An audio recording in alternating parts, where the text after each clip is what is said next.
السلام علیکم ورحمۃ اللہ وبرکاتہ۔ روزانہ فضائل اعمال کی 10 منٹ تعلیم سننے کے لیے ہماری اس چینل کو سبسکرائب کریں اور گھنٹی کا بٹن دبانا بالکل بھی نہ بھولیے۔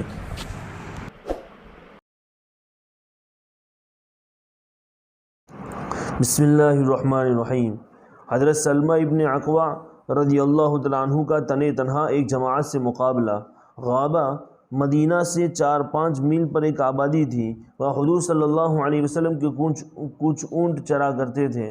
کافروں کے ایک مجمع کے ساتھ عبد الرحمن فزاری نے ان کو لوٹ لیا۔ جو صاحب چراتے تھے ان کو قتل کر دیا اور اونٹوں کو لے کر چل دیے۔ یہ لٹیرے لوگ گھوڑوں پر سوار تھے اور ہتھیار لگائے ہوئے تھے۔ اتفاقاً حضرت سلمہ ابن اکوع رضی اللہ تعالیٰ عنہ صبح کے وقت پیدل تیر کمان لیے ہوئے غابہ کی طرف جا رہے تھے کہ اچانک ان لوٹیروں پر نگاہ پڑی۔ بچے تھے، دوڑتے بہت تھے۔ کہتے ہیں کہ ان کی دوڑ ضرب المثل اور مشہور تھی۔ یہ اپنی دوڑ میں گھوڑے کو پکڑ لیتے تھے اور گھوڑا ان کو نہیں پکڑ سکتا تھا۔ اس کے ساتھ ہی تیر اندازی میں بھی مشہور تھے۔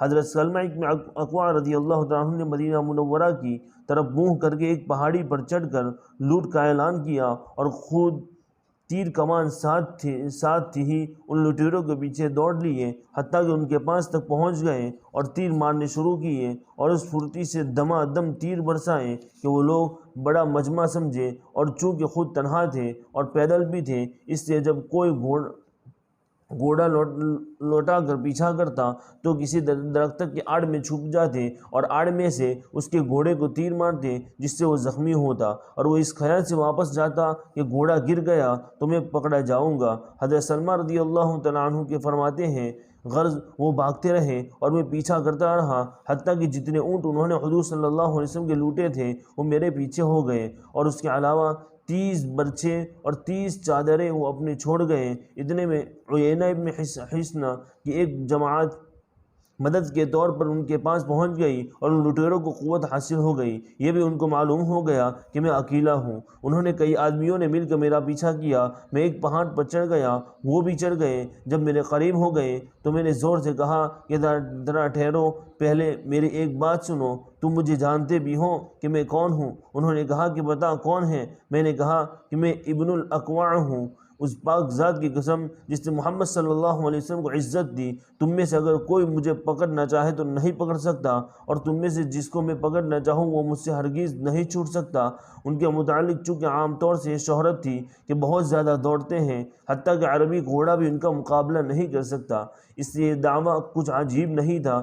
سلمہ رضی اللہ تعالیٰ عنہ کہتے ہیں کہ میں نے اسی طرح ان سے بات چیت کرتا رہا، اور میرا مقصود یہ تھا کہ ان لوگوں کے پاس تو مدد پہنچ گئی ہے، مسلمانوں کی طرف سے میری بھی مدد آ جائے کہ میں بھی مدینہ میں اعلان کر کے آیا تھا۔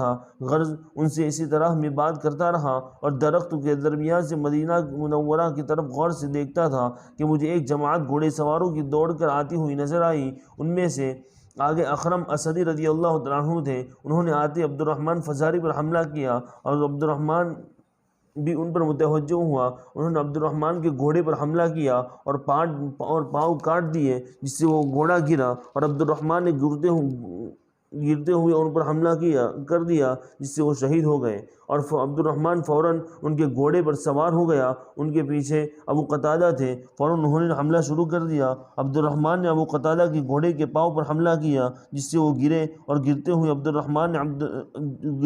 الرحمن پر حملہ کیا، جس سے وہ قتل ہو گیا۔ ابو قتادہ رضی اللہ تعالیٰ عنہ فوراً اس گھوڑے پر جو اخرم اسدی کا تھا اور اب اس پر عبد الرحمن سوار ہو رہا تھا سوار ہو گئے۔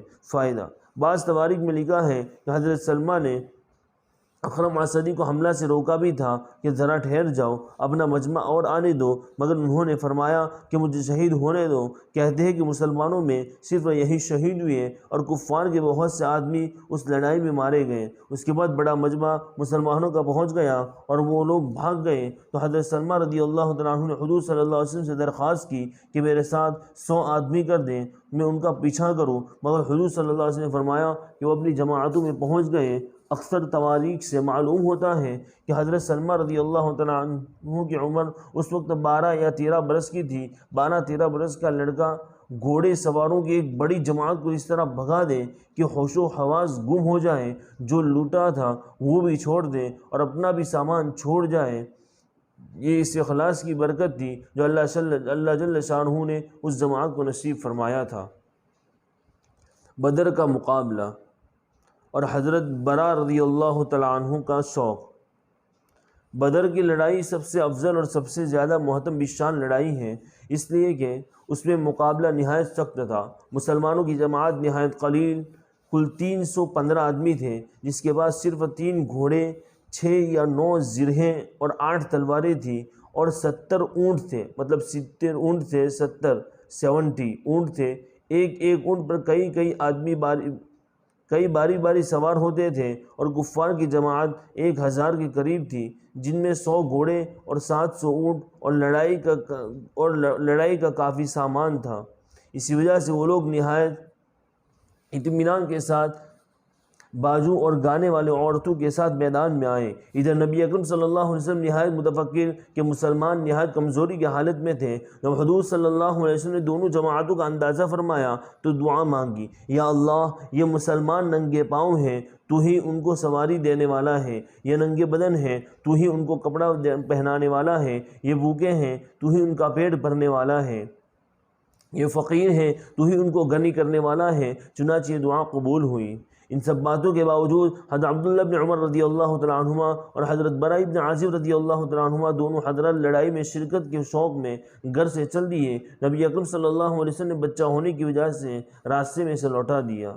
یہ دونوں حضرات احد کی لڑائی میں سے بھی واپس کیے گئے تھے، جیسا کہ پہلے قصے میں گزر چکا ہے۔ احد کی لڑائی بدر کی لڑائی سے 1 سال بعد ہوئی، جب اس میں بھی یہ بچوں میں شمار کیے گئے تو بدر میں بطریق اولا بچے تھے، مگر ان حضرات کا شوق تھا کہ بچپن ہی سے ولولہ اور شوق دل میں جوش مارتا تھا، اور لڑائی میں شریک ہونے اور اجازت ملنے کی کوشش کرتے تھے۔ آگے والا مضمون جو ہے وہ تھوڑا لمبا ہے، اس لیے میں اس مضمون کو اسی پر ختم کرتا ہوں، آج کے سبق کو اسی پر ختم کرتا ہوں۔ والسلام علیکم ورحمۃ اللہ وبرکاتہ۔